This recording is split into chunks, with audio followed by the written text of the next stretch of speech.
Marcos, Mark, I'm not calling Mark.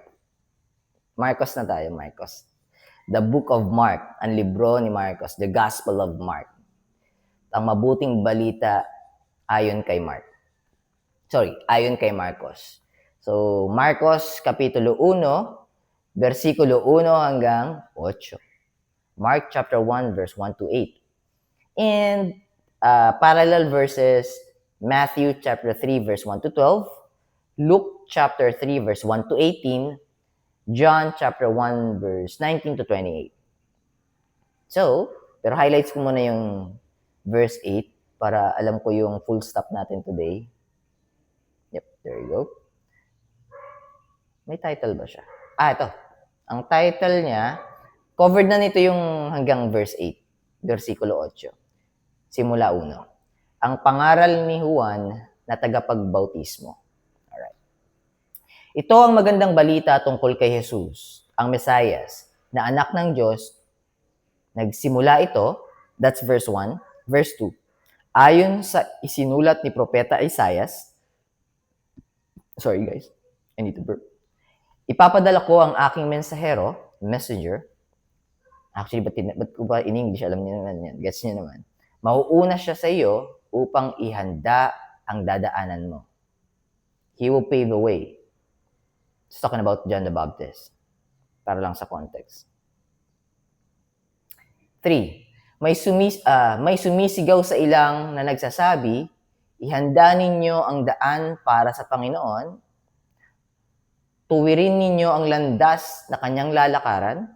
Verse 4. Dumating nga sa ilang si Juan na tagapagbautismo. Yun na. Yun na yung yun na yung evidence na tinutukoy si John the Baptist. Verse 4 po ito. Dumating nga sa ilang si Juan na tagapagbautismo, ipinangaral niya sa mga tao na kailangan nilang pagsisihan at talikuran ang kanilang mga kasalanan at magpabautismo para sa kapatawaran ng kanilang mga kasalanan. 5. Pinupuntahan siya ng maraming tao mula sa Jerusalem at sa buong lalawigan ng Judea. By the way, I will try to dig deeper sa verse 4. Repent yung ginamit na translation dito sa English, repentance. So, aaralin ko, pupunta ako sa Koine Greek, sa Greek language. Sakto, Mark, reminder to. Pupuntahan ko yung Greek, yung original manuscript. Not actually original, copy ng manuscript na hukay ng mga, ano ba tawag doon? Archaeology. Nalimutan ko yung tawag. Basta yung sa mga workers ng history or nagdo research, nagre-research. Yung nagda-dust off ng mga dust, tapos tinitignan, okay, ito. Dito galing to sa era na to, dito galing to sa bansa na to, mga ganun. So, yung manuscript, copy of the original manuscript.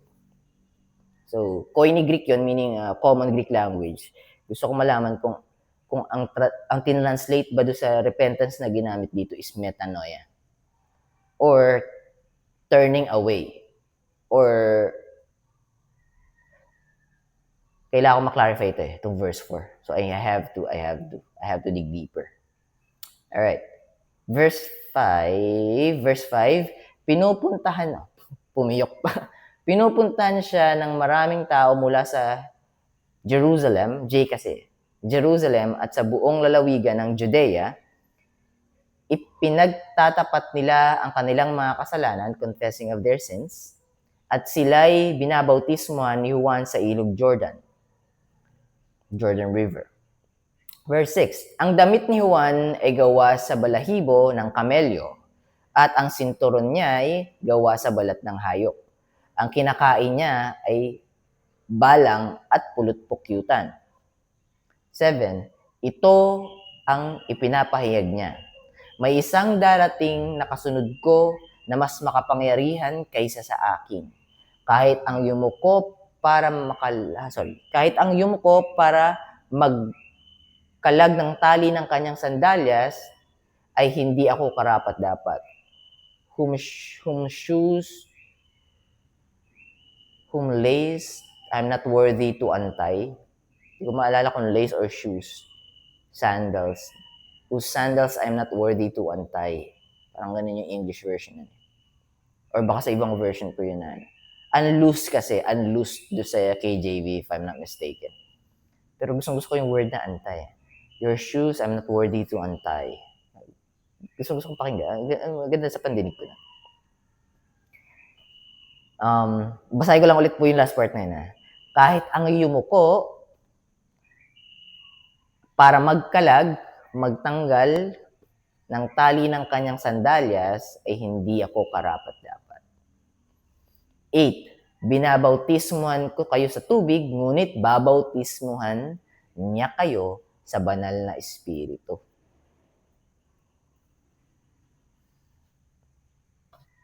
Medyo malalim to. Bababad ba ako dito? When we accepted our Lord Jesus Christ as our Lord and God and one and only Savior, on that exact same moment, we are baptized by His blood. The Holy Spirit will dwell inside of us. It is written. Ephesians chapter 1 verse 13, the Holy Spirit will dwell inside of us. Water baptism is a symbol, a declaration of faith. It is not required for our salvation. God is not requiring water baptism, you going to church every Sunday, you reading the Bible, you giving alms to the poor, meaning doing good deeds to your brothers, to your neighbors. All of those things are good things to do.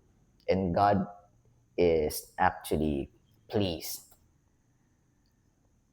But we cannot please God without faith. What I'm trying to say, all of those things, definitely good to do. But all of those things are not part of His finished work.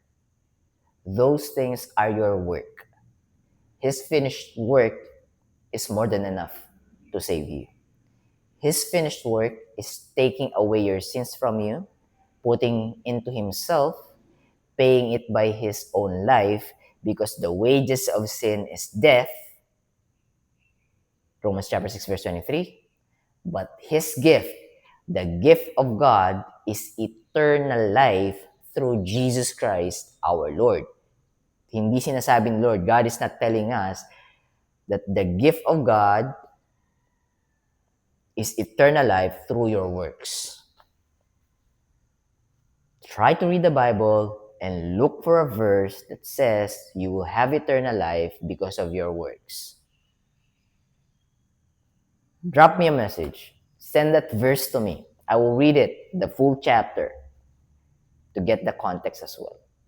But I can honestly tell you, read the Bible front to back 3 times and I'm still reading it. I haven't seen, I haven't read, and God never told me that my good works will gain me, will earn me, will allow me to achieve salvation. God is telling me that salvation is in His hands alone, not in my hands. AKA, not in your hands. His blood will cleanse our sins from us. Your good works will never clean your sins from yourself.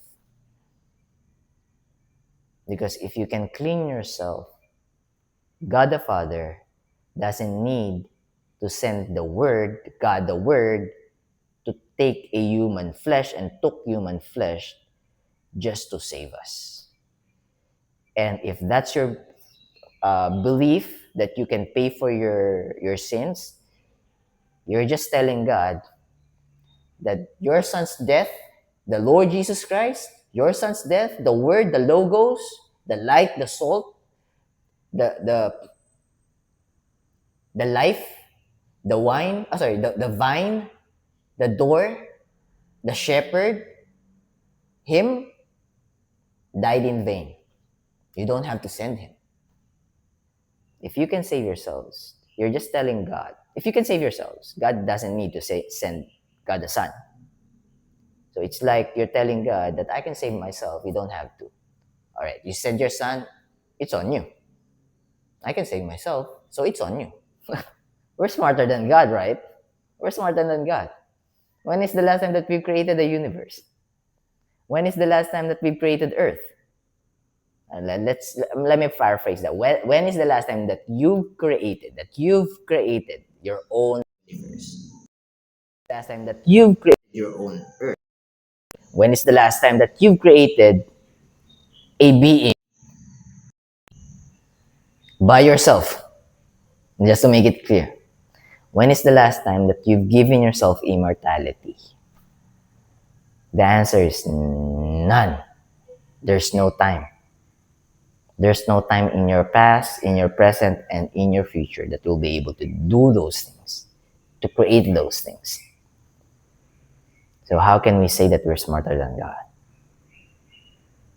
Anyways, that's our Bible reading today sa Tagalog. Pero nag-English yung bata. Sorry. Yeah, I think that's it for today.